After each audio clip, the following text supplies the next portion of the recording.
some other key concepts to know, right?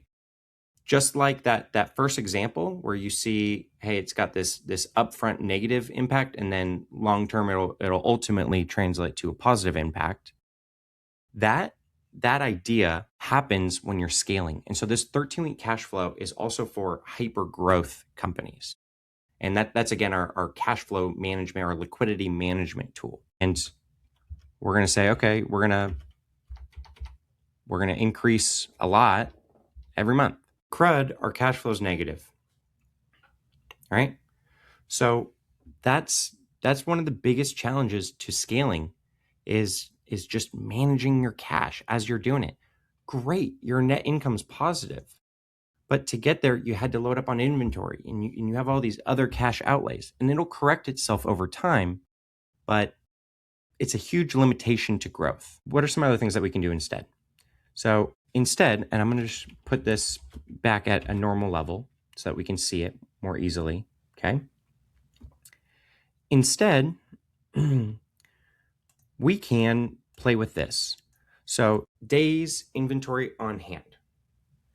An example of that, the most optimal strategy is like insurance. Insurance is pay now, deliver later, pay out the claim later, right? That's like the epitome of it. So you can see that, right? Dell is just in time. So just in time is really the goal here. So you carry no inventory, you only buy it, or maybe you even drop ship it to your customer, right? Or it's,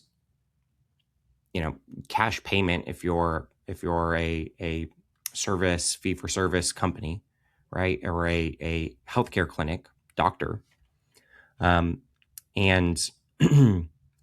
and you can make it either net neutral or even positive in the case of insurance, which is even better. So theoretically, you can make money that way. That's how, some of these guys do it. So now if we have zero, scale's not really impacted too significantly by it. Do you see that? And I'll just make this 0 too. So that's one of the advantages to having a net neutral cash cycle, cash conversion cycle, okay? So there's lots of ways to manipulate this. And we go into it in our workshops, in our coaching, and of course, if we partner, there's so many techniques. One of them is 210 net 30. Okay, so let's say you can't get away from holding inventory, and you have, call it 60 days of inventory on hand. In this case, that would mean that, well, if we were flat, it would be, if we were selling 1 unit a month, you would have 2 units on hand. That's what that means.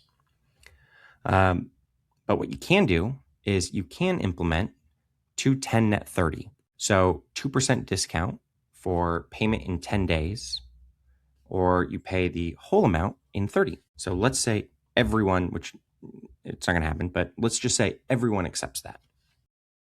And most big companies will accept that. You just seriously altered that cash conversion cycle in a positive way. And that's a huge deal. Again, we're at negative 50, 36 to call it negative 1,000. Whereas before negative 54,000, huge deal if you're scaling. And of course, there's negotiating better payment terms with your suppliers. There's different schools of thought. If you're not asking your suppliers, especially if you're growing, if you're not asking your suppliers for that, you're messing up. You should be.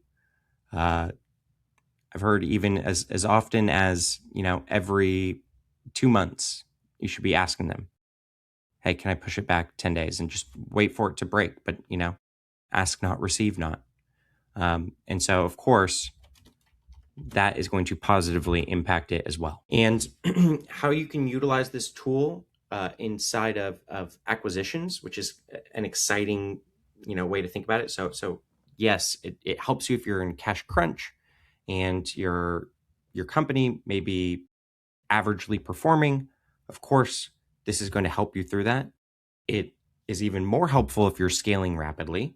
And it's, again, really cool and really helpful as sort of an arbitrage